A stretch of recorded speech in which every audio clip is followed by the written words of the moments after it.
Hello, my wonderful friends. Magus with you on a beautiful day in Asha. So glad to spend this time with you. I look forward to it every day, and I'm so grateful for you being here. Today, I thought let's open up Asha and see what Spirit wants to tell us.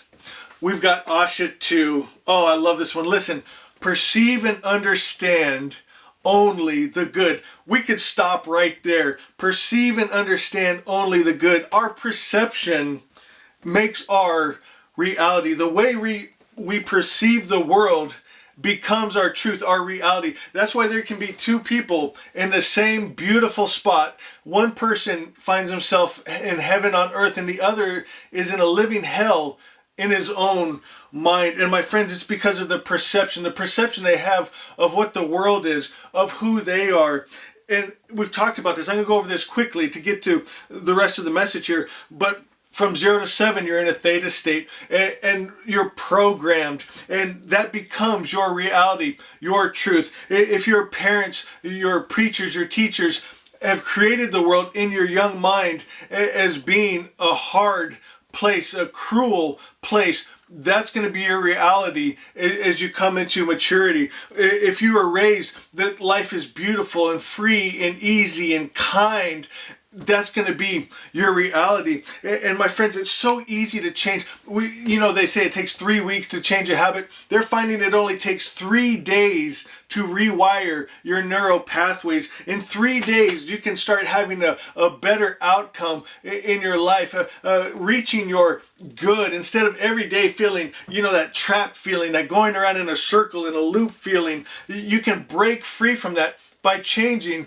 your perception, because the perception we hold creates a very real reality. And a couple great examples of this, and it's funny, I'm always a little leery at the beginning of the video to talk about things like this, because the people that need to hear this are the ones that are going to shut me off right when I start talking about this. But this is my grandpa's Bible. He loved this, and he was a good man.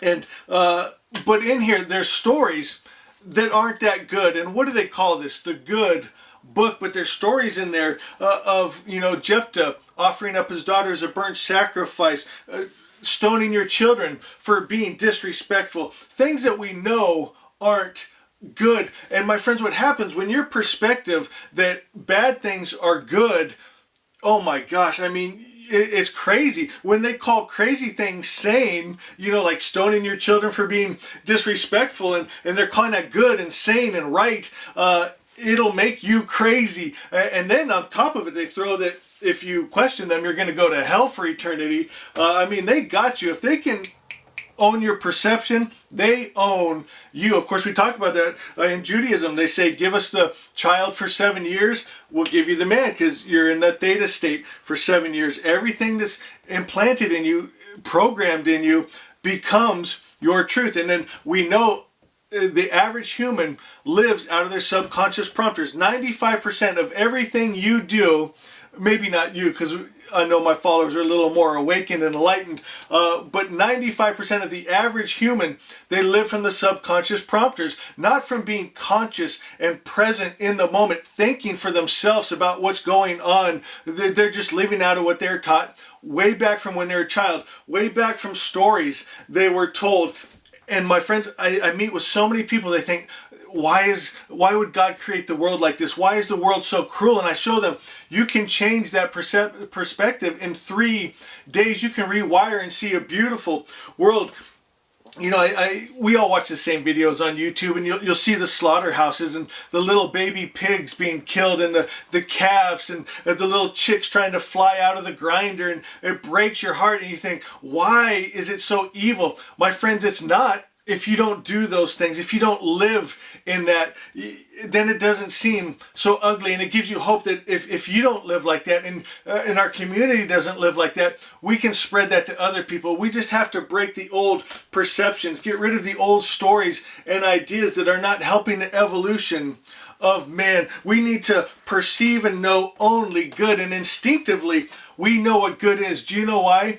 Because we come from good spirit and we're made of good spirit. Inside of us is that divine spark that is always trying to reach good. And that tells us, do you know what? At the core of our being, we are good. And that means our Creator is good. My friends, we are not evil. We are not sinners. We've been programmed wrong with lies and illusion, but we can let that go, and we need to each individually make that choice to let that go. If it's not the highest good, if it's not unconditional love, peace, joy, kindness, we're going to let it go, and we're going to start to build from that new place, our new life. And I know it can be scary, right, to change things, because, I'll give you a great example. Should I even tell this story? I'm going to tell it. I worked on a yacht down in Newport Beach, and the couple that owned it were Jewish. And I love Jewish people, don't get me wrong, but I don't like Judaism. And for those exact reasons. I mean, stoning your children when they're disrespectful, and I saw it with firsthand experience. They had a child, a grandchild, and they put him in his high seat. What do you call those? It's been a long time. High chair with his little tray there, and they put Cheerios on there. And so then he reached for them because they put him there, and they smacked his hand. And so then he'd have to look to them. Then they'd nod, and then he could have them. And they were training him. You see that with education system, right? They take you and they tell you when you have to be there, when you can eat, when you can go to the bathroom. They tell you what history is, what reality is, and that becomes your truth. But thank God there's a better truth. There's a higher truth. In truth, my friends, Spirit doesn't hate, war, kill, destroy, stone children, kill children, send you to hell.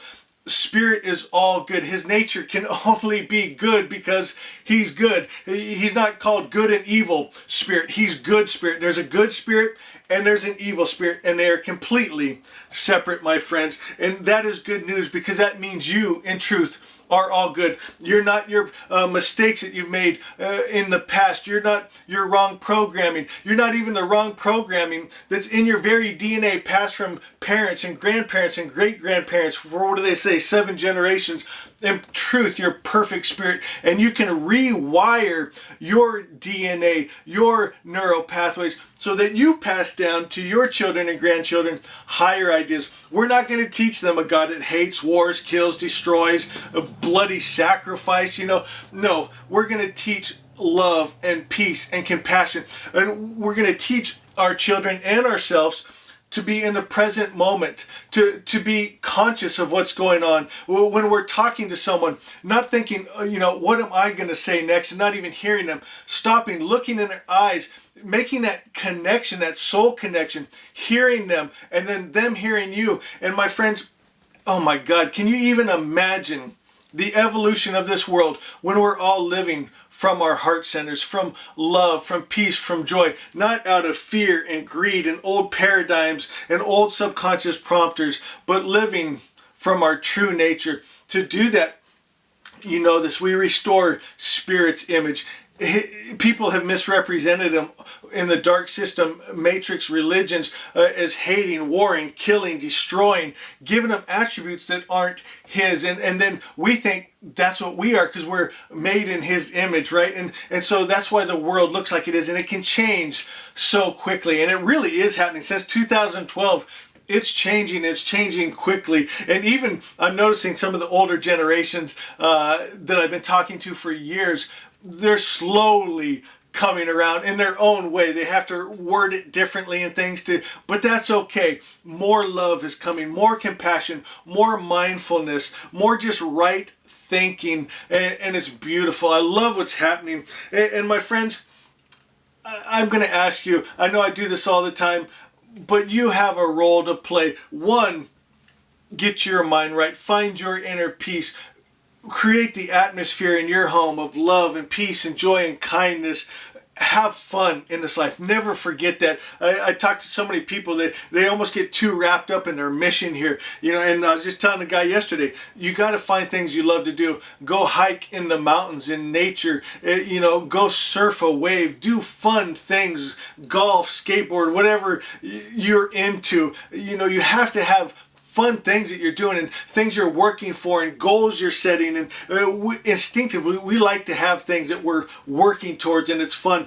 But I'm also going to ask you, don't forget why you're here. We're here to raise the consciousness, the vibration, because each of us have an individual light. It's like our fingerprint, right? It's our own light that the world needs. You have someone that you can reach and speak into that I don't have access to. And so I'm going to ask you today, love on someone, give a smile to someone, a kind word, spread the Asha, the perfect creator's perfect idea with someone.